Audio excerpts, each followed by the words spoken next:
Good morning. Welcome to Apple Park.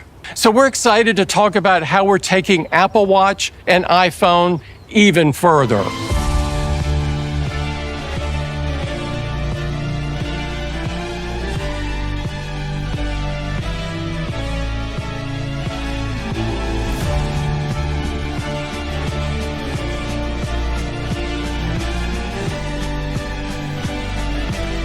Yo guys, and welcome to my video. Hari ni there's a lot to see.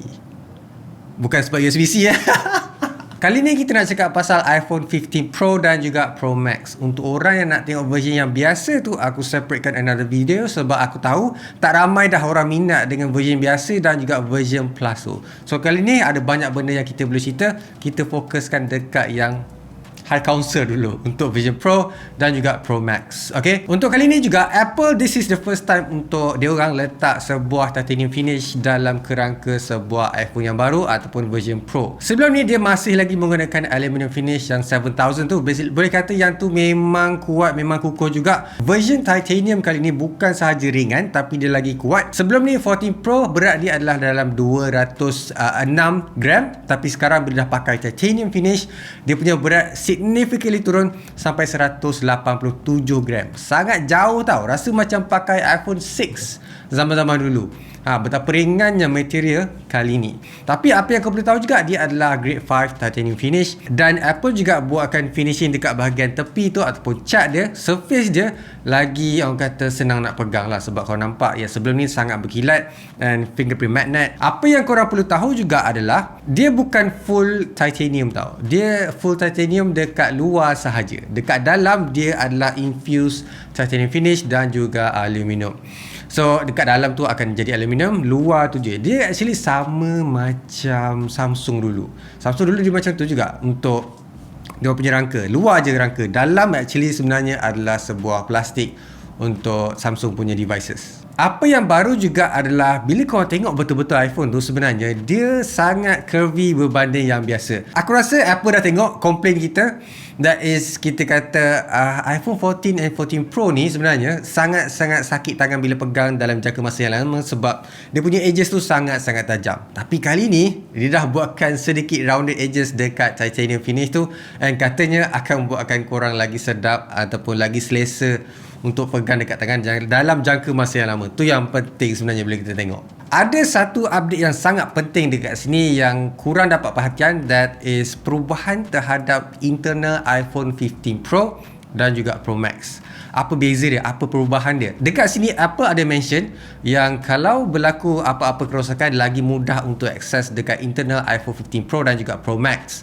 Sebab dia buatkan panel glass belakang tu lagi accessible daripada yang sebelum ni. Sebab sebelum ni kalau kau nak tukar panel belakang tu, kau kena pecahkan. Tak ada choice tau. Sebab gam dekat bahagian belakang tu sebenarnya sangat-sangat kuat. Dan bila tengok balik design untuk panel belakang iPhone 15 dan juga 15 Pro yang baru ni, dia punya back tu actually infused ataupun sekalikan dengan macam aluminium punya frame. Dekat situ akan korang nampak ada macam bolt and nuts untuk tie up iPhone 15 tu, ataupun mungkin dia benda tu sebagai gum sahaja. But this design of glass sebenarnya hampir sama macam apa? Cuba korang teka. Yes, macam design yang lama iPhone 4. Sebab iPhone 4 dulu bila korang buka skru dekat bawah, dia boleh access dekat panel belakang tu, boleh angkat and tukar bateri. So this is the old design style of internal tau, kalau korang nak tahu. Ni juga disebabkan oleh yelah bila ada permintaan untuk buatkan iPhone tu lagi senang nak tukar. Contohnya macam yang selalu wear out, contohnya macam bateri. Yang tu lah yang membuatkan orang komplain sampai menyusahkan. Benda yang cost like 500, dia jadi lagi tinggi, like 1000 lah, lagi 1200 lah just untuk tukar dekat panel belakang. Next up, aku tak sangka benda ni, action button ada dalam iPhone 15 dan juga 15 Pro. Sebelum ni hanya ada dekat Apple Watch Ultra saja, yang mana ia baru saja diperkenalkan, dan benda tu memudahkan orang untuk buat exercise ke, berlari, berjogging ke, mountain climbing ke. Boleh kata in a press of a button untuk enablekan feature tu to be able to turn on. So kali ni ada dekat Vision Pro sahaja, biasa tak ada. Dia sebenarnya dia bukan tambah butang, tapi dia replace switch silent and mute kepada action button. Aku sebenarnya sukalah dengan action button ni sebab dia memudahkan. Contohnya macam kalau kau nak tukar, dia actually boleh customkan. Contohnya macam nak buat silent, nak buat video recording, nak buat voice memo dan sebagainya, boleh menggunakan dekat situ. Cara nak guna dia juga bukan simple in a press of a button macam sebuah volume. Kau actually kena tekan dan hold untuk enablekan benda tu. Contohnya macam apa yang customize action yang korang nak. Lepas tu dia akan ada haptic feedback juga bila korang tekan ataupun bila dah enablekan feature yang korang nak. Benda yang aku agak question dekat sini adalah kenapa Apple dia tak tiru bulat-bulat dengan apa yang ada dalam Apple Watch Ultra ni. Sebab dekat sini kau nampak dia punya butang actually warna orange. Dekat iPhone 15 Pro dan juga Pro Max still warna dia sama finishing dengan dia punya titanium new color tu. Aku rasa next one akan warna orange juga aku rasa. Alright, lepas tu kita akan dapat the newest version yang baru kali ni, Apple A17 Pro. Tak ada bionic dah. Sekarang kita ada Pro sahaja. Okay, yang bionic hanya version-version yang sebelum ni. Sebab sekarang Apple dah fokuskan version Pro, Ultra, Max dan sebagainya. Untuk Apple A17 Pro kali ni, kita dapat the newest, latest, the greatest 3nm process. Boleh kata this is one of the industry first untuk buatkan 3nm process on a smartphone, and even dekat mana-mana pun sekarang ni. And buatkan Apple memang lagi advance daripada orang lain. RAM sepatutnya lagi sama, contohnya macam 6GB RAM. But benda yang upgrade juga dekat sini adalah GPU untuk buatkan dia punya contoh macam rendering, gaming, all those tasks yang korang nak, yang korang imagine to be able to do on a regular smartphone. Sekali ni memang akan buatkan korang punya smartphone tu lagi more capable, and other developer push a bit hard dengan apa yang Apple buat dekat sini so that boleh enablekan contohnya macam ray tracing. Lepas tu akan buatkan gaming tu lagi more immersive, lagi more detail, and this is one of the exciting thing yang aku nak tengok ada untuk sesebuah smartphone actually. Dengan upgrade GPU ni, dia akan dapat lebih 20% lagi better daripada A16 Bionic sebelum ni. A17 Pro is a go-to untuk orang yang fokus buat gaming juga. Tapi kita akan buat review just untuk gaming, tengok macam mana performance version Pro kali ni. Alright, benda yang baru juga aku boleh cakap tentang the newest iPhone 15 dan juga 15 Pro. Cuba korang teka. Can you see? USB-C. Aku tak faham Sarawak. Okay, version kali ni untuk version 15 Pro dan juga Pro Max is actually quite different daripada version yang biasa ataupun 15 dan juga 15 Plus.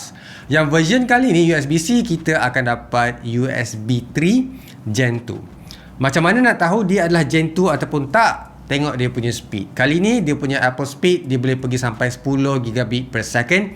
Maksudnya tu adalah version 2. Dia bukan yang low peak. Yang version 1 boleh pergi sampai 5 gigabit per second saja. This is one of the closest untuk kita dapat Thunderbolt tau. So USB 3 is a good lah. Kalau kan ada je 4.0. Tapi 3.0 ni kira macam, well, it's advanced enough. Tapi dia still 3.1, dia bukan 3.0. Benda yang agak kecewa dekat sini sebenarnya adalah dia punya fast charging. Dia tak ada fast charging sangat. Dia 20 watt sahaja. Apple, come on.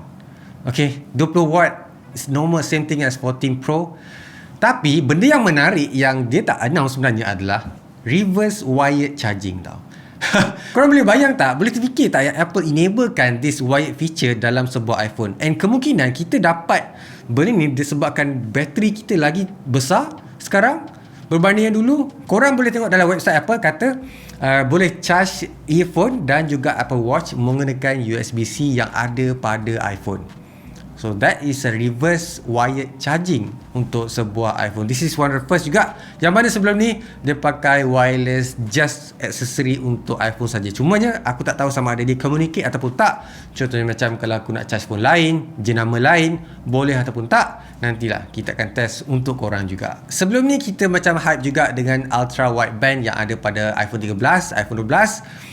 Dan kali ni kita dapat a second generation ultra wideband yang ada pada iPhone 15 Pro dan juga Pro Max. Maksudnya korang actually ada feature yang baru yang di-enablekan menggunakan ultra wideband version 2 ni ataupun Gen 2. Untuk ultra wideband Gen 2 ni sebenarnya korang akan dapat cari kawan korang tu menggunakan iPhone sahaja. Contohnya macam kalau kawan korang tu share dia punya location dan korang boleh detect, korang boleh kesan menggunakan iPhone. Dia bukan macam yang kita ada sekarang ni untuk Find My Phone kan. Bukan, yang ni untuk Find My Friends sahaja so far. Yang lain tak pasti lagi. Nanti kita akan confirmkan dekat korang macam mana nak cari kawan korang yang hilang tu. Okay.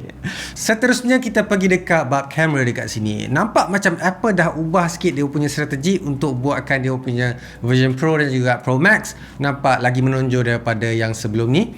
That is 48 megapixel tu dia naikkan dia punya sensor size dan buatkan dia punya option untuk tangkap gambar lagi banyak variety untuk contohnya macam zoom lah, pilihan zoom yang korang boleh pilih in terms of berapa milimeter yang korang nak and mimic dengan apa yang korang pakai dekat sebuah DSLR. Contohnya macam dekat sini dia boleh pergi sampai 24 milimeter sampailah kepada 28mm ataupun 35mm just untuk dia punya main sensor sahaja. And cara dia buat macam tu sebenarnya adalah just cropkan sensor tu bila tangkap gambar sama ada 24, sama ada 35 dan sebagainya. This is a great option untuk orang yang nak tangkap dekat luar, especially yang nak tangkap gambar macam street photography. This is a good option. Dekat situ menunjukkan betapa besarnya dia punya sensor yang ada dekat 14 Pro dan juga Pro Max. Software yang baru Apple letak dalam version kali ni adalah Photonic Engine untuk buatkan gambar tu lagi detail. Dekat sini aku explainkan apa maksud Photonic Engine untuk sebuah iPhone 15 Pro dan juga Pro Max. Dia beza dengan 15 biasa dan juga Plus. So, kau kena faham betul-betul. Dalam iPhone 15 Pro dan juga Pro Max, korang boleh tangkap gambar by default adalah 24 megapixel. Tapi kalau kau nak tangkap lagi high resolution, boleh pergi kepada Apple Pro RAW yang mana yang tu by default adalah 48 megapixel. So bezanya dekat sini adalah megapixel count and gambar tu akan lagi detail bila kau dapat especially a bigger size. Dekat sini kau boleh nampak gambar korang tu akan lagi detail and this is a big difference berbanding yang version biasa yang bawah tu. Dan diorang juga ada Smart HDR yang baru and buatkan gambar malam nampak lagi detail berbanding yang sebelum ni. So pretty excited to test it out.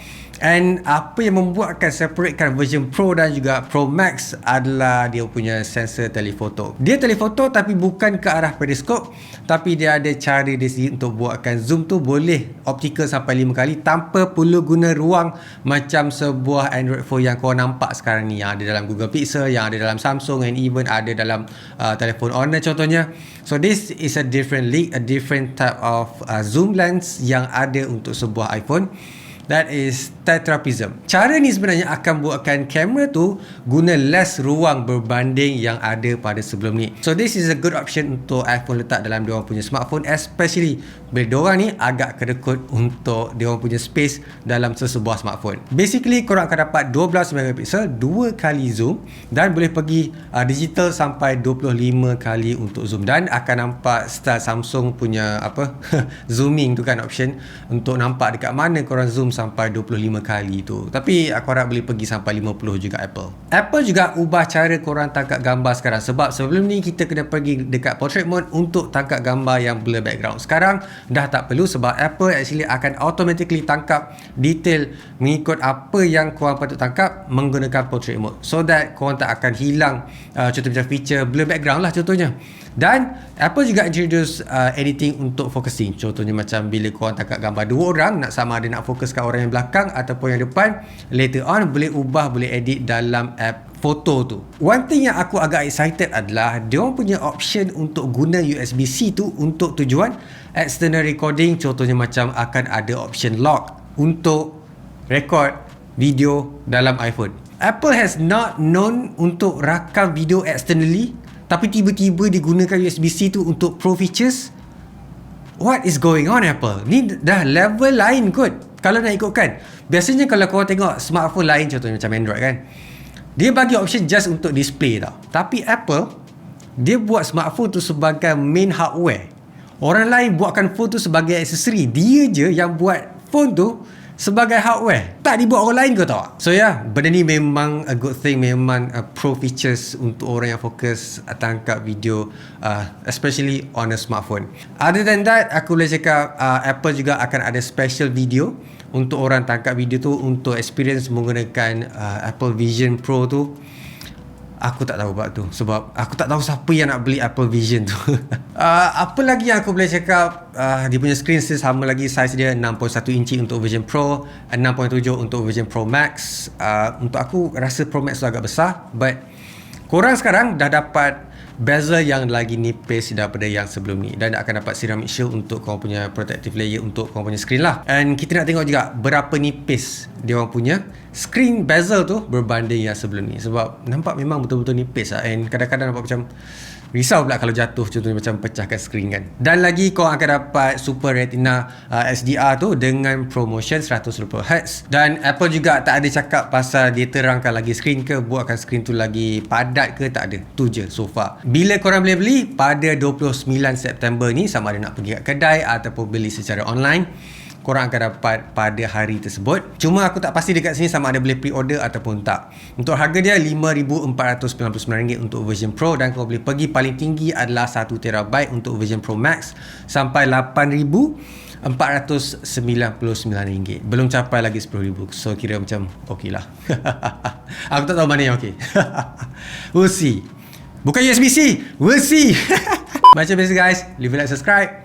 So keep smiling, and I'll see you guys on my next video.